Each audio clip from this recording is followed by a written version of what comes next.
I think what hurts the most, God, is that when I look back, and for me, I cleansed my soul, it was said that I could lie. And I thought to myself, why would I have to lie?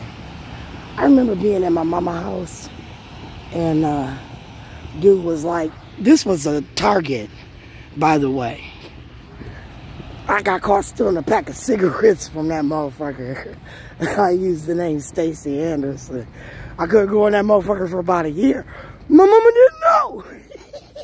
I just didn't want to go to Target as a teen, right? I'll wait in the car. But as I started cleansing my soul, it was like, that's between me and God, right?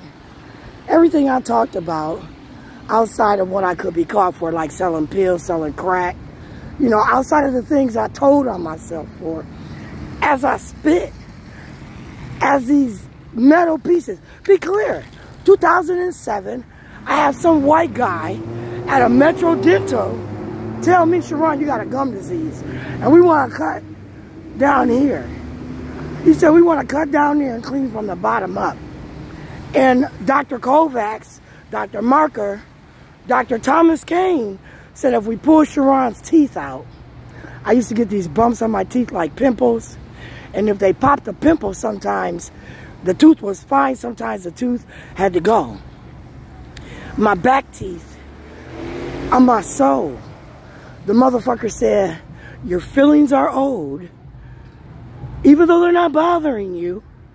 Even though the x-rays say they're fine, the fillings are old, so we have to take the fillings out and put new fillings in. And as that motherfucker took the fillings out, my back teeth, right before I seen Atlee, he took 2 sets of fillings out. He said the one next to it cracked as he was digging out the pieces. And then he said as he was pulling, he hit another motherfucking tooth. And then there was another tooth. He said, you just might as well have pulled. He said, I think if I'm not mistaken, 5 teeth got pulled out the back of my mouth that day before I seen Atlee Riley. And it was so important, right? I said, I can't miss this appointment. Because see, I'm suing district number 1. I was tired of them fucking with my child, right? 3rd, 4th grade, Jackie. See, I figured a child didn't want a whooping. My son at that point in time was taking his ass whoopings. He would tell me what he did. He would write it down. I remember that shit like it's yesterday. You know, when something traumatic happens to you, they say you remember that shit like it's yesterday. I was taught that a 3-year-old could log shit into their brain based on it being traumatic. Right? They might not remember the event and be able to word it because of their age, but the feelings that they derive from it, they carry with them as a child.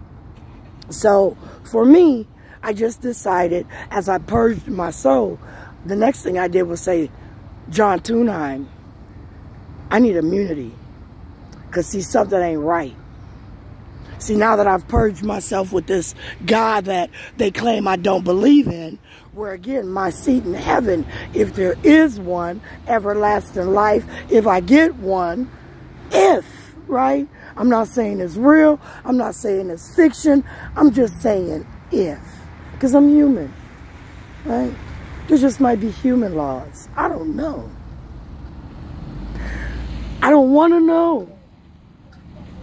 What I do know is that I purged my motherfucking soul because I felt a type of way.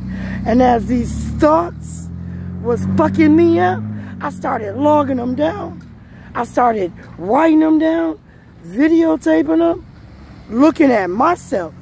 These pimples, these brackets. I think I got screws right here. Right here. I think it's a screw.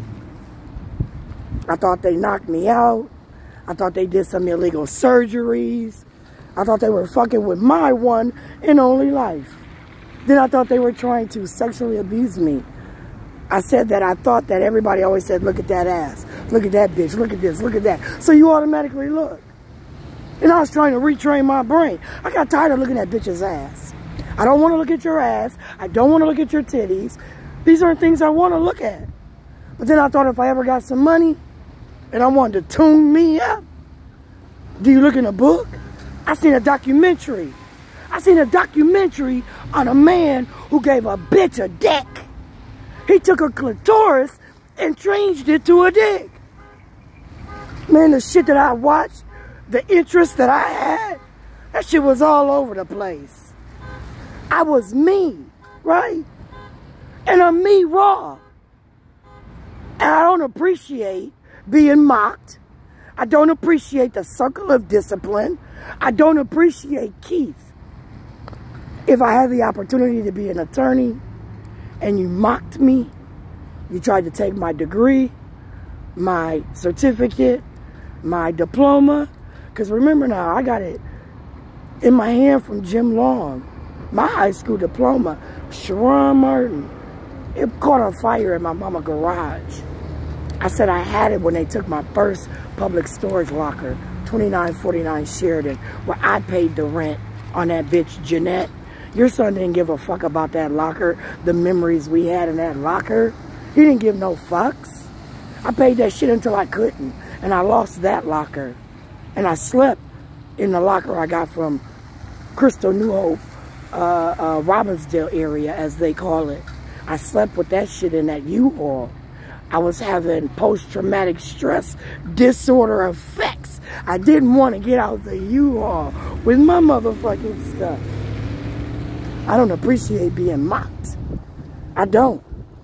Puddin says stay off Facebook. Bitch, do you know why I go on Facebook? I told you then.